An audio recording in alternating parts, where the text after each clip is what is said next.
Well, welcome back to the podcast, Conversations with Jeff Bucknam. Jeff Bucknam is the lead pastor of teaching and vision at Harvest Bible Chapel in Chicagoland. I'm your host, Tommy Kreitz. And that's right. We're going to have a conversation with someone today because we believe that everyone has a story. And so, but actually we're kind of in a different type of series of conversations with Jeff Bucknam, which are kind of all revolving around apologetics. Yeah. So we're going to get into an apologetic conversation. But with a former guest. Yes, with a former guest. This is kind of the theme, right? Yeah, a little former. We're bringing back, we're playing the hits. We're playing the hits. What if I just stayed? Anyway, I'm not going to do that, but we are going to talk because we're going to do the thing that we always do, which is the conversation before the conversation, our preamble ramble, if you will, where we talk about whatever it is that we want. And today I've got a topic for you, Jeff. Hit me with that topic, Tommy. Well, it just took place. Ooh. It was a heist. Have you heard about this? Yes, at the Louvre. At the Louvre. And it is like something out of, I've been reading it. It's a movie. It's something out of like Ocean's 11. Yeah. Where a group of guys tunneled. No, they didn't tunnel. They were on a car with a mechanical lift. Nice. That brought them up to the second floor of the Louvre. Oh. To the Was this at the middle of the night? It was during the day and during working hours. So 9:30. So it looked like they were fixing stuff. They were in yellow vests. Yeah. The mechanical lift went up. They cut through the window. Yeah. And within 4 minutes, they had stolen. Hold on. Let me make sure that I have this right. They stole like $100 million worth of like crown jewels from the Napoleonic era. Yeah. They took them within 4 minutes. They were out and they escaped on like powerful scooters. Yeah. Like Yamaha T-Max or something like that. I know nothing about this. Yeah. It's you. What? No, hey, stop. Where were you? No, listen. Where were you? And where was your scooter on the day of... Look, Tommy, listen. Just listen. Okay. I'm hearing you. I don't want to get into where I was or where I wasn't. This is not about me, Tommy. It's not about you. Allegedly.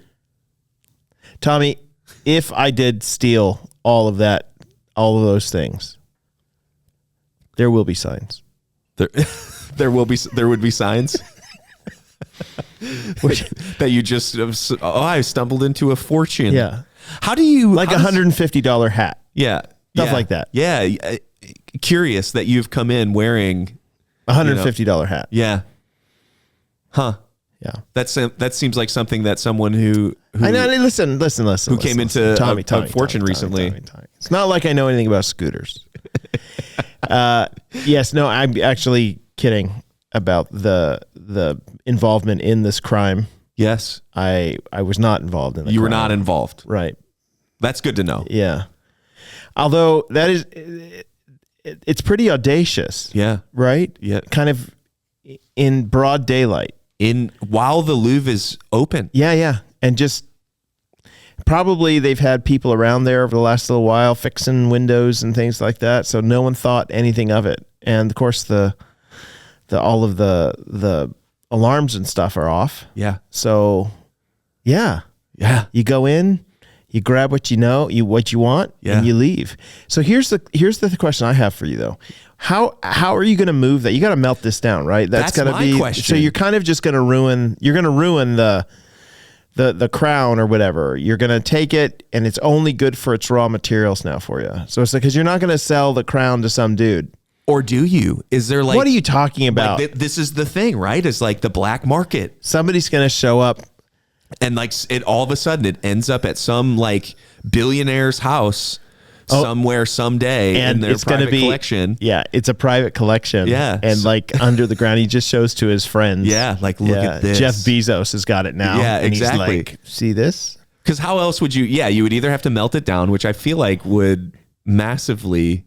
Yeah. Decrease the value. Like, wouldn't it make sense because they'd have to melt it down. They'd have to in order to move it. Yeah.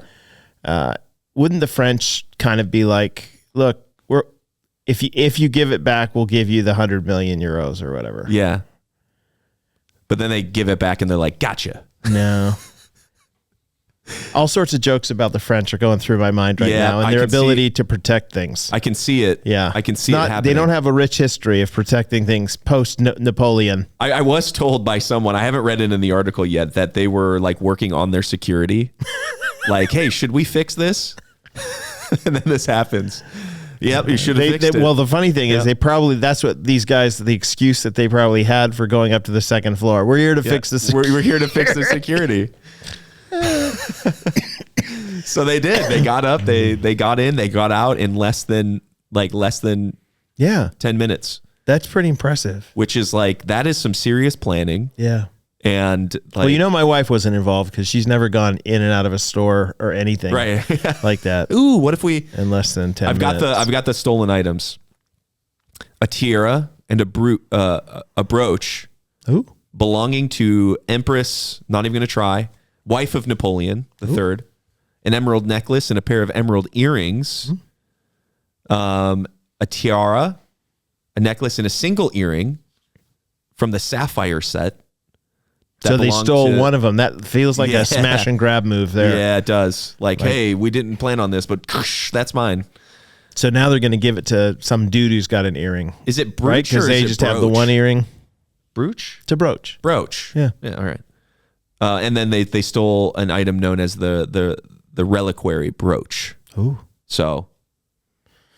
Yeah. Wow. Adorned with thousands of diamonds and other precious gemstones.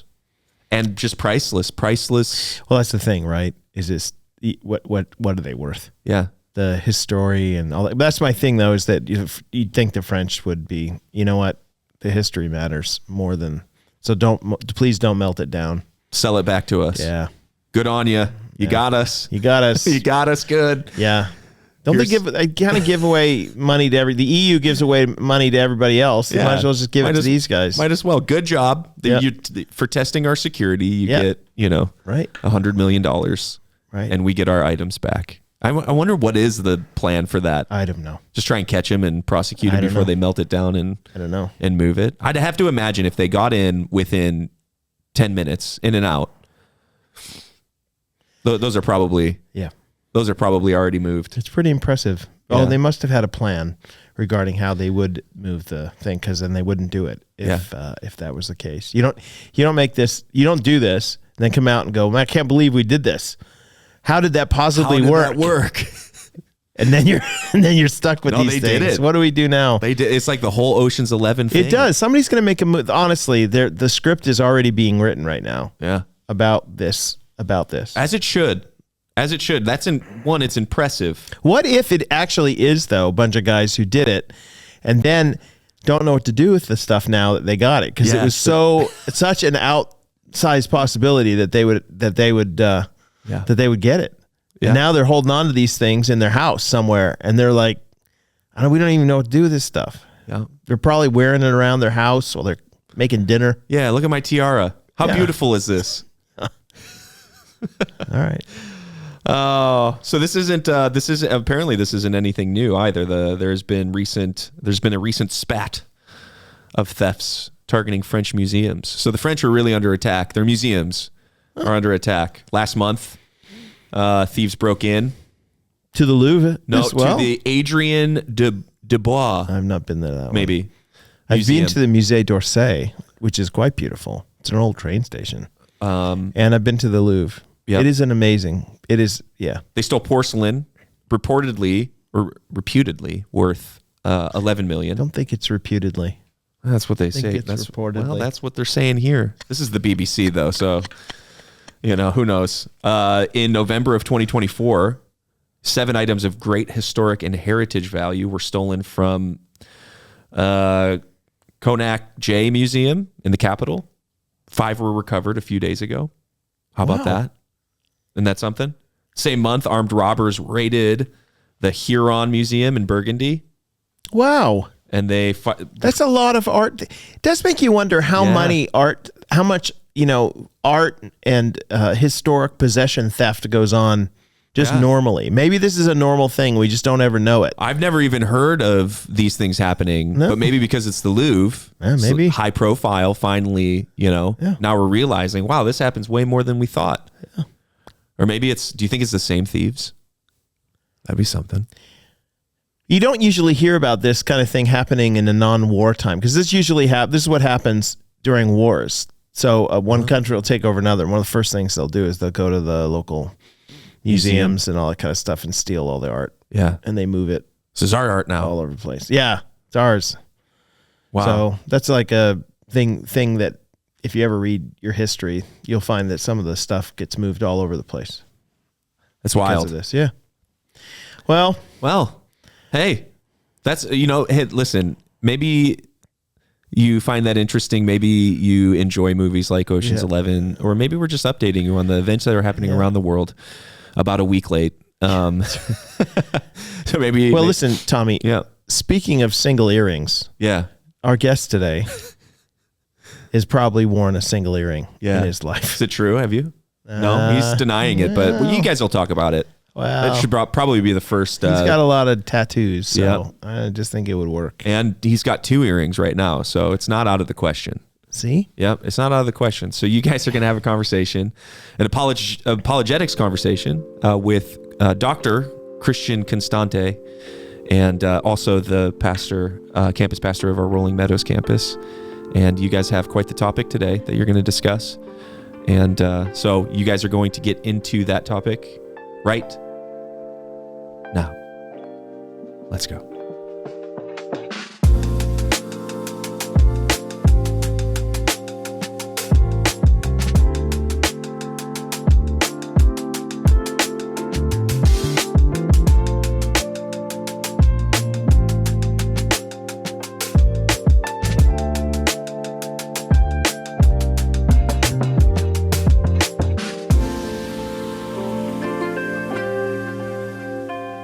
So I'm sitting across from Dr. Christian Constante. How long have you had your doctorate now? Graduated in July, finished my dissertation and got all of that, but walked through the ceremony in December of last year. So have you been demanding people to show you the requisite respect every single for time. your title? Every single time. Yeah. Well, it's interesting too how people start talking to you, and then you feel like I don't want to, sound pretentious about it, but then but I do have a doctorate. And there's a lot of people, are like, but you did work for it, and you did get it. So it's the Christian communities are hard. It's not really it's not really as useful in the Christian community as it would be in more academic settings. Yeah. If you're in an academic setting, you get to call yourself doctor all the time. Yeah. But I always feel that feels very pretentious when somebody calls me Dr. Jeff Bucknam. It does. I mean, I make them do it, but it's still pretentious. Yeah, I feel the same way. Yeah. Well, listen, it's really great to have you here. What was your doctorate in? What did you study? I studied organizational leadership. Oh, yeah. That's the actual title. So it's a doctorate in ministry and organizational leadership. Did you enjoy it? I did. I enjoy learning. So that was always fun. And then I was in an awesome cohort with a lot of people from a lot of places around the world. So got to experience a lot of what they were going through and had some good conversations with people, learn about church in other places like Cuba. So it was really interesting in that sense as well. But got to do something with HCA, with the school, work on that. So it was a lot of fun. I enjoyed that. Yeah. We're here, though, to talk specifically about a subject about the resurrection of Jesus Christ in particular, and how it's a historical fact. Yeah, that's kind of just down the front end of it. Yeah, we both believe, I think, that it's not actually a matter of faith; it's a matter of fact that Jesus rose from the dead. Yeah. It doesn't require an enormous amount of faith to believe that he rose from the dead. Now, we can make judgments about what that means. Yeah. But as a fact of history, it's pretty well established. Yeah, and it's very well documented, and that's one of the best ways of talking to people about it. Now, why people don't choose to believe, it's an interesting discussion with people. Like some people have a ready perspective on it, and that's why they come and they don't believe it. But I think that if you go from the premise, like you don't need the Bible to prove this, history has proven it, and we've seen sources outside of the Bible that have been able to prove it. So, all right, help me out. I'll ask you some of the questions. Give me your best argument for the historic validity of the resurrection of Jesus Christ? I think the one that I go to the most is just the eyewitnesses, the sheer amount of eyewitnesses to the resurrection. And not only the fact that they were eyewitnesses, but the impact of it in their lives, the transformation that happened in their lives. And you can see it throughout the Bible, and you can see it through Christian history of people who have given their lives for this truth, that if it was made up, that if it was a lie, there's not many people who are willing to die for a lie. And so that's usually where I would go to all of that. And then how history has proven those things, and how even people that are non-believers will accept some of those facts about the resurrection. So who are the eyewitnesses? To whom are you referring? Well, you go to the Gospels, you go to the writers of the Gospels. You talk about Paul, you talk about 1 Corinthians talking about 500 witnesses. We talk about James, his brother, that is one of those. There are so many of those instances that you can go to talk to those ones. So but none of these people actually saw Jesus rise from the dead. They witnessed. They saw the resurrected Jesus. Right. Yeah. So yeah. I mean, nobody was the witness to the You sure they're not lying, though? I mean, not really. Why? Well, why? So the evidence that you would say, as you just mentioned, that they're not lying about this is multiple witnesses. Okay, so there's more than one of them. So if you have just one witness, then high probability of somebody lying. A small group of people that are lying maybe will be one of those things, but there's such a huge amount of people that were witnesses to it. And as Paul, he says in 1 Corinthians, some of them are here. You can go ask them, talk to them about it. So the fact that there are so many of them, that's one of those arguments of like, this is why this is not a lie. The fact that most of the disciples died, horrible deaths, willing to die for what they believe, saying, we saw the resurrected Jesus and he's alive. Do we have any evidence of those people? I mean, recanting or none of them, as far as we know, none of them recanted, and many of them truly gave their lives and died horrible deaths, which Christian tradition has told us, and many outside sources even have talked about those things as well.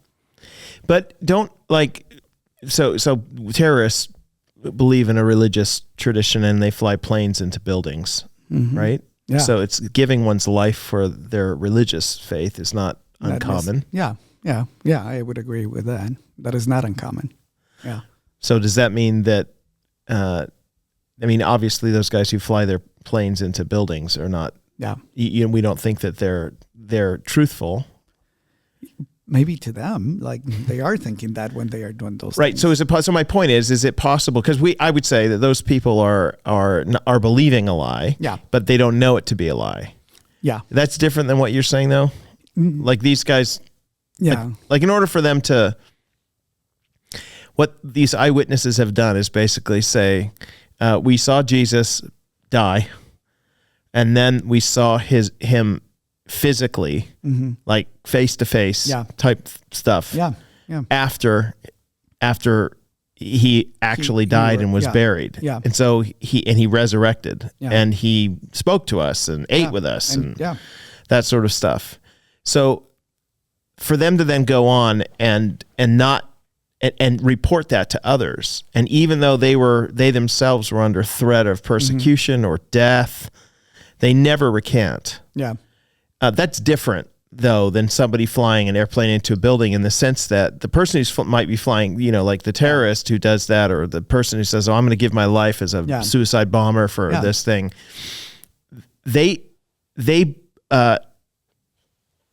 They believe it to be true. Yes. Right? Yes. But if these guys in the first century were lying, they would not believe it to be true. Does that make sense? They would not believe it to be true when they're being persecuted and on the fringe of their death. Yeah.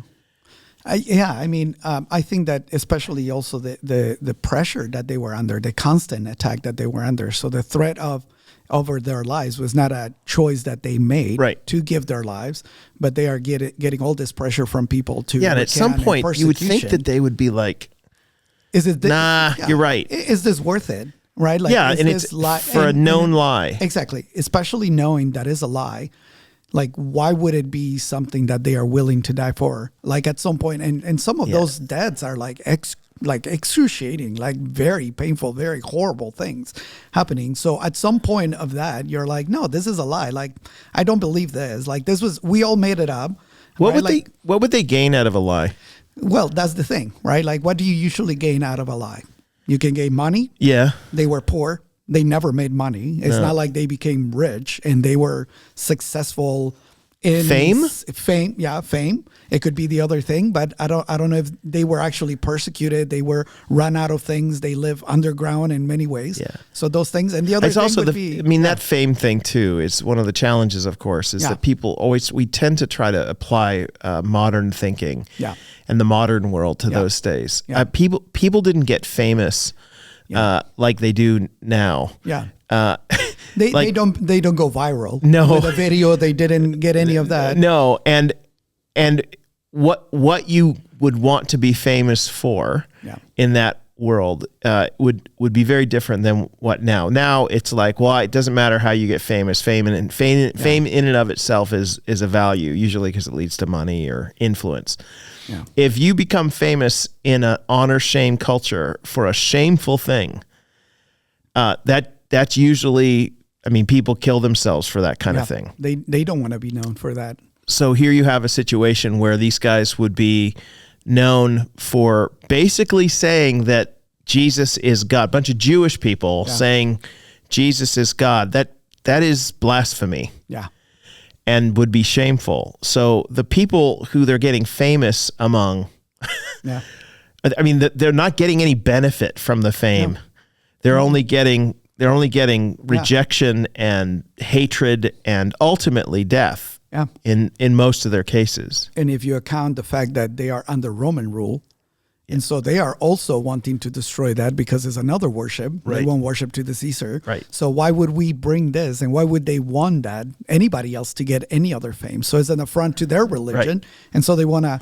So there's no. I mean, that's my point. There's not really this massive motivation for them to be. Oh, I'm going to get famous by telling this lie, and everyone's going to love me, or I'm going to get a following. No, you're going to tell this lie. You're going to be shamed by the whole society. Yeah. You're going to incur the wrath of the Romans who just killed the guy you say is now alive, and the Jews who hated him and turned him over to the Romans for blasphemy. Now you're going to be the one. My point is this is not what the kind of fame that we would say somebody would do something for, right? Yeah. And they don't get any tangible benefits of it. They on the contrary, they actually are persecuted, they are killed, they suffer, they go through all those things. Yeah. So no money. Yeah. They don't get any fame from it. So there's no real motive for a lie. Yeah. And there's no real evidence that they ever recanted. Yeah. Which lends credence to the belief that they actually thought it to be true. Yeah. They saw it, thought it to be true. Yeah. So and they lived their lives according to that belief, and it changed completely. And so we have incredible examples of people who did a Give me 180. Some of those. I mean, you can think of Paul, right? Like that's one that is a complete 180 of a life. With a zeal for destruction of what he thinks this is what is the thing that I should be working towards. Yeah, as a Jewish man, he's actually going around trying as a Pharisee, to kill. Yeah, trying to quelch this whole movement, right? Like that's been the purpose. Has this encounter with Jesus on the way to Damascus, and his whole life is transformed, and he becomes from a murderer to somebody who is evangelizing about the thing that he said. Yeah, he becomes the very kind of person that he himself was trying to arrest. And not only that, but it becomes the purpose of his life to tell as many people as he could. And so he goes in all these missionary journeys. He goes to try to tell anybody that he'd be able to. Goes and starts all these churches all over the known world at that time. And so there's this incredible transformation in his life. And he always pointed to that. To that encounter with Jesus, to that reality of Jesus being alive. And so on Damascus Road, Jesus, the resurrected Christ, appears to Paul and says, why are you persecuting me? And then it transforms this man's life at some level. Yeah. So, and obviously he believed it, because talk about a guy who was under massive persecution. He believed that what he saw was the real resurrected Jesus. Yeah. And then you go see through the book of Acts, all the things that happened to him, all the persecution, all the physical abuse that he goes through, and he continues to go because of his belief. Christian, how would somebody deal with that if they're trying to get out from under the weight of that, meaning the weight of that evidence? Do you know what somebody who would say about Paul? Like, what is it? The fame thing? Oh, he's motivated because he wanted. Again, right? Like what we see from his life is none of those benefits that we talked about: fame, money. Like, he actually gives up a very good life. Well regarded. Well regarded. From what we know about Paul, a very wealthy family, good position, good name, and he's willing to give all that up for the resurrected Christ. So it seems that knowledge of the resurrected Christ transforms his life and gives him a new purpose and a new seal that he, for the rest of his life until we know AD 68 when he is killed, he continues to live his life for this. So maybe he's just nuts. I mean, there is that possibility, but he doesn't really sound like go read his. People argue about who the authors of some of the books are, but there is consensus about some books, like Galatians, for example. I mean, there's consensus regarding, okay, this is from Paul. Yeah. He does not sound like a crazy person. I mean, no, it's like in terms of his ability, mentally, philosophically.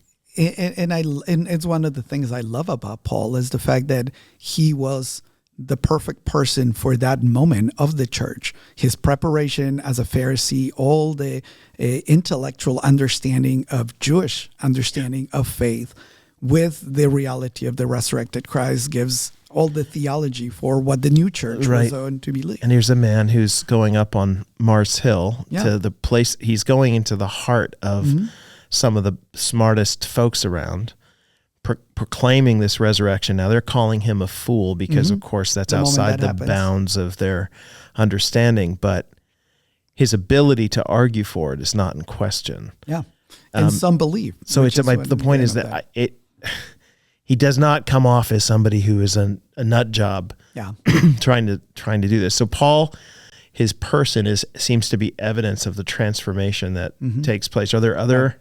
Well, the other one, we are going through a study of the book of James, and 1 Corinthians 15 tells us that James most likely did not believe in his half-brother, if we want to say that, until the resurrected Christ appears to him. And then there's this transformation to become a leader of the church, who eventually gives his life to as well, from all that we know. So to me, that's one of the greatest as well, because I always think about, like, being the half brother of Jesus, and then all the accounts that we have in the Gospels of the brothers coming to see him and being like, he's crazy. We're coming. Tell to him we're him. here. We're sorry for all this mess, like I do with my dog when she runs out in the street. Exactly. Oh, I'm so sorry.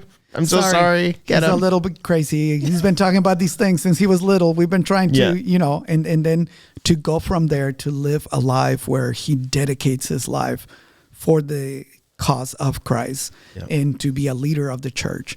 So I love that, because it's in the family of Jesus, in the early family of Jesus, to have this example of somebody who is transformed with that knowledge, with that moment of seeing the resurrected Christ. Yeah. Yeah. Okay, so it's difficult to believe that these guys lied about it. Yeah. There are some options that people have, though, when they bring up. Yeah. So what happened to Jesus? Like, or how do you explain the post-resurrection appearances? Yeah. There are some options. One of them is that the people who saw it were lying. Yeah. And which we call the conspiracy theory. Yeah. Like, they made up the whole thing, and they had this close-knit of, like, we're going to lie and we're going to perpetuate this lie. Which, by the way, was that is what the Jewish religious leaders said. Yeah, Matthew 18. Like that say that they came and stole the body. The disciples stole the body, And made now up the they're whole thing. lying about it. Yeah. They put the body somewhere. Yeah. And overcame these guards, trained guards. These fishermen showed up after running away in disgrace. They finally got their courage, showed up at the tomb, beat up the guards, stole the body. But then the problem that we're highlighting here in the last several minutes is, but all of these guys end up saying they see the resurrected Christ, and then they die for that, and assuming that that it was a conspiracy. They all died for a known conspiracy. I just don't know. Yeah. People don't do that. Yeah. You'd think one of them would have given in. Yeah. At some point, pressure for that. What are there other theories that people have other than it's the real thing? Yeah. I mean, there's a few that I can think of. The mass hallucination. Okay, what's that? They were all like just hallucinating that this was happening, and we have this huge amount of people that just imagine it. Just a bunch of peyote. They all exactly. Some ayahuasca that they went on trip that they went on, and they just imagined this. It never happened, but they all imagined that this was happening. So that's one that people. But it happens at at different places. Well, and that's where you start breaking down all of that. It's different places, it's different people, different circumstances. It's not everybody in one place, and they all saw him there. But there's, and even the scripture tells us it was like 40 days that they had these appearances of Jesus in different places. So that's what breaks down that idea, that theory of what are there even, I mean, I don't know the answer to this, but like, are there even examples of mass hallucinations like that? I mean, is that even a thing?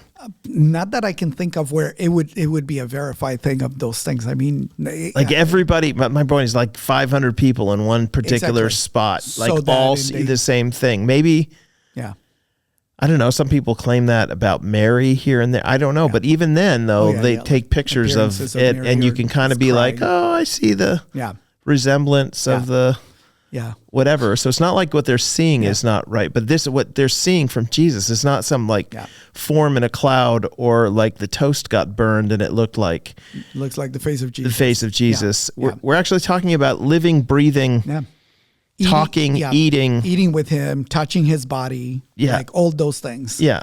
So that one doesn't. The other one is the soon theory, which would be like Jesus just passed out, took something, drank something, and then he just kind of passed out. Yeah, I've heard that the wine that they gave him on the cross was like it filled with certain had some things. Chlorophyll or whatever in it. Yeah, exactly. And so he passes out.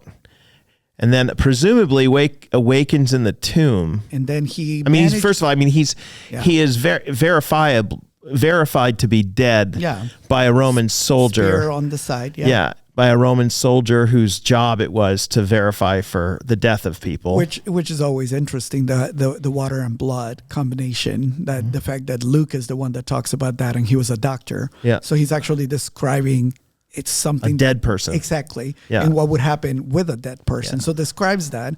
But the idea that he passed out, somehow wakes up inside of the tomb, manages to move. Well, he's wrapped up in burial clothes, which is like mummy stuff. So he's able to take that up. To take that out. Yeah. Manages to move the rock. Yes. Right? And then manages to overcome the guards that are posted there. Yes. And makes in his state after being whipped, and I mean some of these get a little bit funny. You can imagine how you feel after being whipped like that in a given day. Yeah. Like I'm sorry, unless maybe he packed a little bit of the, I don't know, the superhero powder. Couple ibuprofen. Took it. To help him. But even then, so then he overpowers the guards and he takes off somewhere. And then lives the rest of his life in obscurity. Somewhere. Allows it to become this theory of what happens. So it does get kind of ridiculous, some of the things that people. So there's a movie years ago, I think it was Da Vinci Code. Did you ever see that? Yes. I think that was kind of their argument was, he escaped and he lived in the south of France with. And the church has been hiding that. With Mary or something like that, who was his wife for years. Yeah. So many of those, it just gets to the ridiculous. That seems a bit fanciful. Yeah. Yes. Yes. I mean, my point, like, not within the realm of reasonableness. Yeah, and possibility, and something that actually could happen at that time, especially in this environment with Right. heavy Roman presence who have just tried. Yeah, to they're kill not him really. for that. They would not be really thrilled with the idea that No. somebody they killed Yeah. put on the main street and say, "Behold, the King of the Jews," as a means to say, "Look, we even kill Yeah. your guy." That he actually was okay in the end. Yeah. And they So we tried- publicly crucified him, but he got away. Yeah. I would think, I don't know, the Romans would have a reason Yeah. to want to get him. Yeah. And it's hard to believe that would be. In their response to their followers after the persecution, they tried to squelch all this movement. Yeah. Just show us that they truly believed that they were living for this knowledge, for this idea. Yeah. So These all seem not really useful. So, and this is probably the reason why contemporary scholarship has really relied heavily on the idea that this is all a myth. yeah.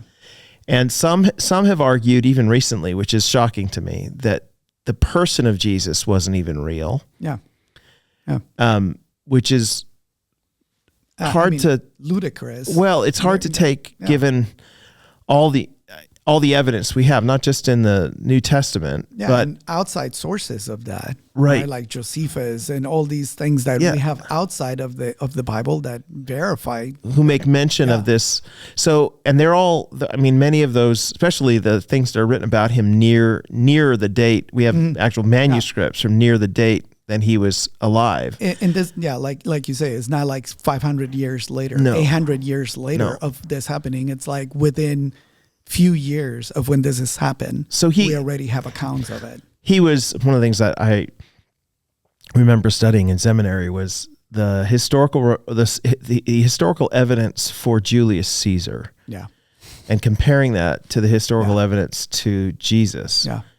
And it's overwhelming how much yeah. more evidence there is for the person of Jesus. Yeah. So it's a little bit shocking. We live in this weird world today where it seems like anybody who's got a little camera on their phone or their computer can make a YouTube video and then end up espousing these weird views about, oh no, Jesus, So I've heard some people say, well, he wasn't even a real guy. That is, I mean, historically nonsense. And that's why most scholars have just run away from that. Usually, though, when they talk about a myth, their argument is, no, look, Jesus was just a normal guy. He got caught in the crosshairs of the Romans, helped by the Jews.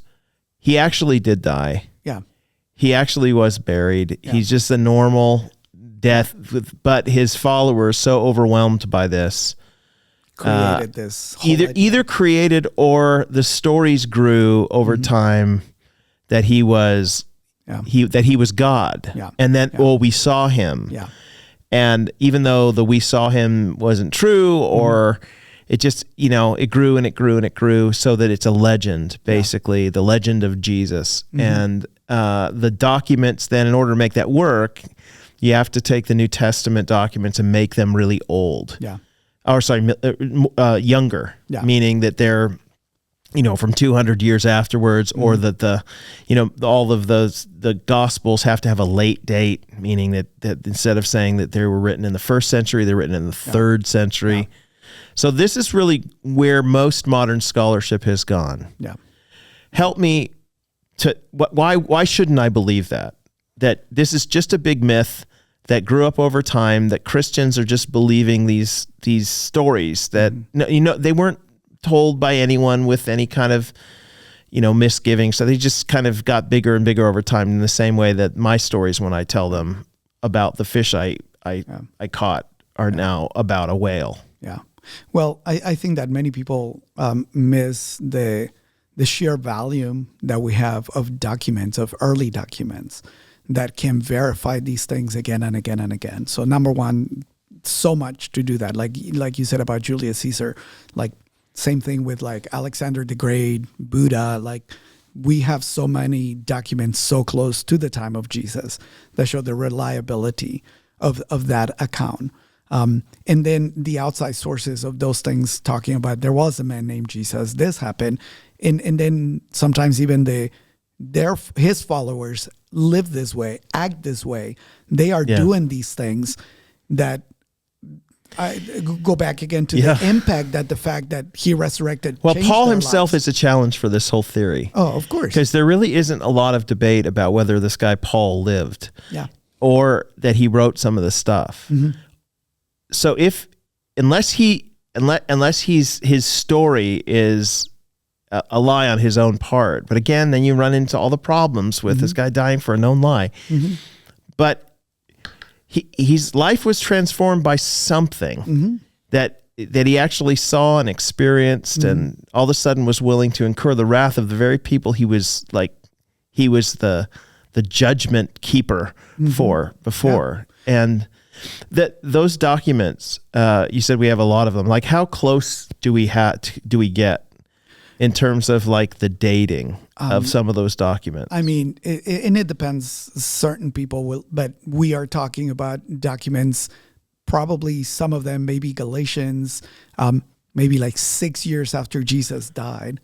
So that's when they were originally written. Yeah, and anybody would tell you the closer we are, right? Like, just think about witnesses.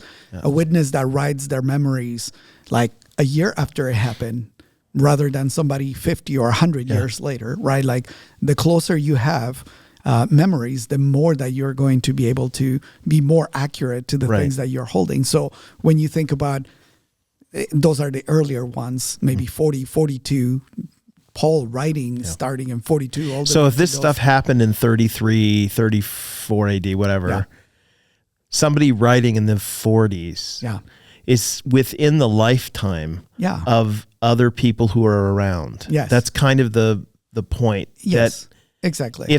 If you started writing about this recording in 10 years' time, and you were writing stuff, and I was still alive, and you started saying, and then Jeff transformed into a wildebeest, I could contradict you. Yeah, I mean, we have other person in the room, we have witnesses, and we have a video, they would be like, "Whoa, that did not happen. That didn't happen," because it would be within the lifetime of others who could contradict it. Yeah. So, in order for this myth thing to work, you've got to move all of the documents, all of the testimonies, all of that stuff that say, "No, I saw Jesus," or, it happened after whatever. You have to move that beyond the lifetime of the people who were eyewitnesses or others who were around at the day. The problem is it just doesn't really work because we do have documents. Yeah. I mean, we have copies of some of these letters from certainly the 2nd century, and we have some copies from even earlier, and then we have some of these. Even within the letters, you have these developed hymns, which it takes time for a hymn to develop. You know what I mean? Like a creed or a song. Yeah. It's like for us, songs take time for us to know them, and to proliferate them around so that I could write about it and everyone would know. Yeah. It takes time for these things to develop. And so when you start doing the math, you really do get within a few years where they were saying, no, he's God. Yeah. And the reason he's God is because he rose from the dead. Yeah, and you get the academic bias of people who are willing to take lesser amount of documents or the credibility of certain documents. They will not give that to any biblical account, but they will take it for any other thing. Yes. Any other. Yeah, like Caesar. Yeah, exactly. Like they'll be willing to take oh no, this is as close as we get, and we're like, no, but there are biblical documents that are so close to that, and the consistency of them. Yeah. There's no change. Like, you can see minor changes in little things, but the consistency of it throughout history, it's again and again proof of the reliability of it. Yeah. So if the resurrection of Jesus Christ happened, and the argument that we're making is it is the most historically verifiable explanation for that event. Right? I mean, you have the Christian church as it exists today. It came from somewhere.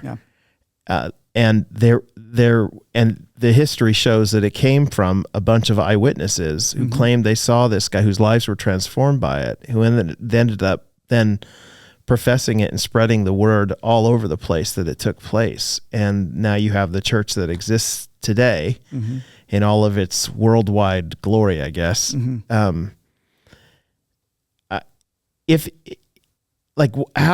How important is it? There are some churches now that think the resurrection is not that important. Well, do you know what I mean? Like, I hear that on Easter every once in a while. Yeah. They'll hear an Easter thing. Well, it's not a big deal. Jesus rose again in your hearts. Is that enough? Yeah. I mean, I think that if we miss that, what we miss is, again, 1 Corinthians 15, if he did not, then we are believing a bunch of lies. That's what we are believing. If he did not resurrect, then all that we're doing is in vain. The proclaiming of the gospel is in vain. So I love that Paul uses that idea of like, if this really didn't happen, there's no point for us for existing. There's no point for us to have churches. There's no point for us to live lives that are following Christ and living for him. Right. Yeah. If death is not defeated, then there is no real point. Yeah. I mean, in Paul's, it's interesting in that 1 Corinthians 15 passage, Paul's argument is basically, look, I'm facing persecution. Yeah. I'm facing the ostracization from my community. I'm living a difficult life of holiness, taking my cues from God instead of the culture or the world around me. I should be, of all people, most pitied. Yeah. That I'm living this life, in austerity, when the truth is I should eat, drink, and be merry, for tomorrow we all die. But he's adamant to say, but he has risen from the dead, and that of course means that death is defeated, and that for those that the things that he taught, are verified now, that he's able to fulfill what he promised. And that means that we also, by faith in him, have access to eternal life. So it is the centerpiece of the Christian faith, the resurrection of Jesus. Yeah. And it is the power of the resurrection that allows us to have transformed lives, to live our lives today for Christ is because of the resurrection. Right. And so I've long said to people that, I've struggled with doubt my whole life, and usually it comes along during times of, intense difficulty or something, when things go all wrong. And I wonder, where's the Lord in this? And you start wondering, is this just all some big joke? Yeah. Do you know? Yeah. But the thing that has always pushed me back into the faith, I cannot get around the fact that this happened. Yeah. That this guy actually did claim. I mean, he claimed to be God. He showed evidence of it by miracle working, and he died at the hands of professional killers. And he rose again on the third day, just as he said he would, and appeared to all of these people, and then it taught them what does this mean? I just can't avoid. I just can't avoid that fact. Yeah. So much so that you and I both have committed our lives to it, all based upon these facts. Yeah. And so I feel what Paul says: if this is not true, I've wasted my life. Yeah. I have wasted all my life dedicating to do something. And not only that, but spreading lies. Well, that's the thing too, is it's not just you're wasting your life, you're leading all these other people astray. Yeah. And, I should be ashamed of all of that. Yeah. So, but the evidence is on our side. Yes. And I think that people should be reassured of that and be able to articulate it. Yeah.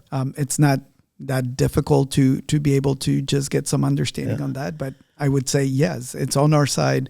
It's very easy for us to use some easy ways to be you use just logic. The understanding is there. Are there books that you would recommend to people if they ever want to think about this issue? This is one of the real key apologetic issues in our world. Yeah, and it just depends how deep you want to go in it. There's a lot of material out there. N.T. Wright wrote something about it that was really good, and a lot of like historical background to like the Jewish belief in the first century. Resurrection of the Son of God. Yes. Is the name of that book. And it's very big and very thick. Very thick, very academic, but there's some good stuff in there. There is a guy named J. Warner Wallace who does this whole like he used to be a detective. And I would say when I taught high school Bible, my students love how simple it was to point those things from his perspective of, as a cop, here's how I knew that something was not true. Yeah. Here's the things that the disciples he used to do cold cases in Torrance, California. And so he would try to be investigating like a crime that happened, a murder that happened in 1976. Yeah. So he was left just with vestiges of evidence. And so for him, this is basically a cold case. It's a long time, but it's essentially a cold case, this Jesus. So and he appeals to like humans still do these things. So this cannot be a lie because here's what you would need for a conspiracy theory, and here's what the thing that it would be. So he has a whole website. I think it's called Cold Case Christianity. I believe so. And it's a super great resource. Also, Jim Walsh is an amazing guy. So you just all great. You can get videos from him and all sorts of stuff online. Greg Koukl also does Koukl. He has lots of stuff I would recommend to some people. Gary Habermas is that? I was going to say the one, the minimal facts. That's super helpful, and he does the whole. Hey, you don't need biblical account to be able to talk about this. It does not need faith. Let's just go and look at the minimal facts that everybody, most scholars will agree. Right, like I think he says 75% to 90% of scholars agree with this, even if they are not believers. If you like something that's on the more academic level, Richard Bauckham's book called "The Jesus and the Eyewitnesses" is excellent too. It goes through all the detail. He and N.T. Wright has a lot of overlap in a lot of the stuff that they'll and somebody else, Sean McDowell. Like he does some simple YouTube videos that are super helpful and very helpful to. So they will interact a lot with the contemporary critics of this issue and or people who will try to raise other viewpoints. There are guys who were Christians who. Bart Ehrman and others who will try to argue against them. And so it is a very interesting debate to kind of peer in on and hear. But I do think, as a Christian, I'm not even remotely afraid of this debate because honestly, the deeper you get into it, the more and more you're pretty convinced that this is a thing that happened. Usually the people who don't believe it have an agenda not to. They really don't want Jesus to be God.